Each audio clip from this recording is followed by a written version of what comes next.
Then God said, "Let us make man in our image, according to our likeness, and let them rule over the fish of the sea, and over the birds of the sky, and over the cattle, and over all the earth, and over every creeping thing that creeps on the earth."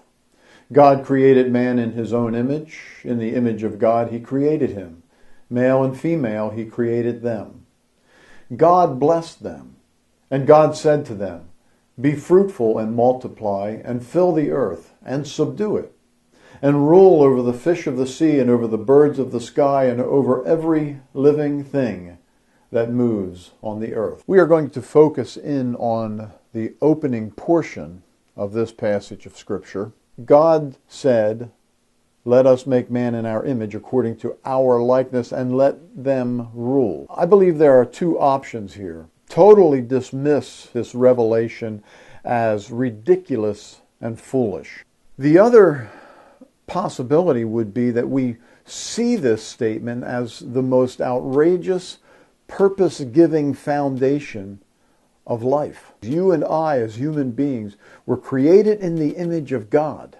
It tells us something significant, radically significant, about who we are as human beings. So I don't believe that a casual acceptance of this fact is an acceptable option. Most people who profess to be Christians do not give significance to this concept that it should be given. There are two ideas there. The idea that we were created in the image of God, and we were created to rule. Now, in this series, I'm going to focus on the idea that we were created to rule, and I'm going to use the word govern instead of rule. That human beings were designed by God and given all the abilities we need to be able to govern on planet Earth. So God, the governor of the universe, created little specks of personality on a little ball of dust in the midst of this vast universe, and he gave them this incredible responsibility. He gave us all of the abilities we need and the responsibility to govern on planet Earth. This does not mean that he ceased to be a governor.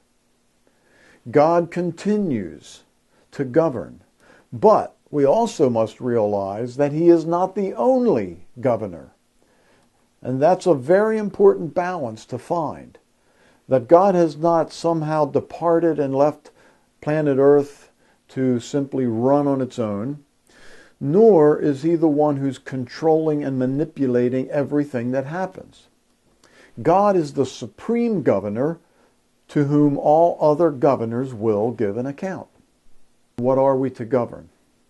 Well, I would like to begin with a very basic idea here and talk a little bit about the human heart. We are to govern our own hearts. What is the human heart? Well, it's one's purpose. It's one's supreme commitment or supreme goal in life. It's your ultimate motive from which everything else gets its character. The heart, one's supreme commitment, is to be chosen by each individual. You and I must decide what we are committed to or who we are committed to supremely. We're not talking about what you say you're committed to, but what you are actually supremely committed to. Many people say they're committed to God, and then they go on living their lives as though they are the most important thing in the universe. So when we talk about the human heart, we are talking about governing what we choose to be committed to supremely, what we see as most valuable, and consequently give ourselves to.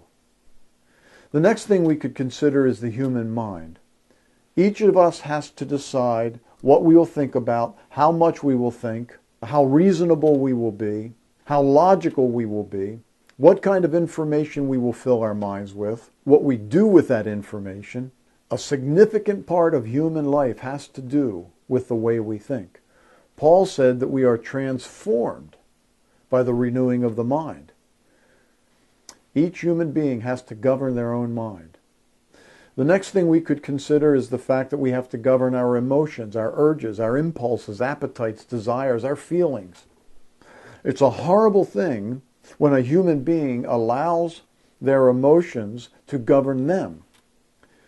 Everybody must control, govern, direct their own emotional life.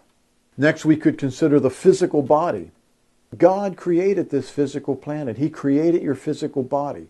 Consequently, we need to govern in this realm as well. We need to govern what we eat, how much exercise we get, how we dress. If we do not eat properly, we will suffer the consequences. You eat too little, you become ill. You eat too much, you become ill. You eat the wrong thing, you become ill. Each human being must govern their time. We are beings who need to deal with sequence or succession, and we need to decide what we will do with our time, whether we will use it productively or whether we will waste it. We must govern our natural resources. I believe the problem with many third world countries is not the lack of natural resources, it's the fact that they do not govern effectively in this area. We must govern in the area of education as a society, in the area of business, in the area of finances, in the area of recreation, in the area of arts and entertainment. All of these areas of social life are areas that need to be governed. They will either be governed wisely and properly, or they will be governed foolishly. We could get very simple and say, on a practical level, you need to govern your laundry. You need to govern your bedroom as well as all other property. Scripture teaches he who is faithful with little is faithful with much. If we can't govern our own bedrooms, chances are we will not be able to govern nations. We must govern our relationships. If you're a man and you get married, you now become a husband. You need to govern what type of husband you are. If you become a father, you need to govern what type of father you are. Women who become wives need to govern in that realm. They need to understand what the roles and responsibilities of a wife is, and then govern appropriately. When they become mothers, they need to learn how to govern in that realm and in that area. All of our relationships need to be governed. And then we move to the level of civil affairs. Civil government is a very important area of life, and we are to learn how to govern properly, effectively. Learn the limitations of, for example, federal government or state government, so that we do not go beyond God's design for those areas of life. So there are individual levels and there are corporate levels. What we will consider then is the overwhelming importance of the role that the church plays in helping people to understand how to govern properly.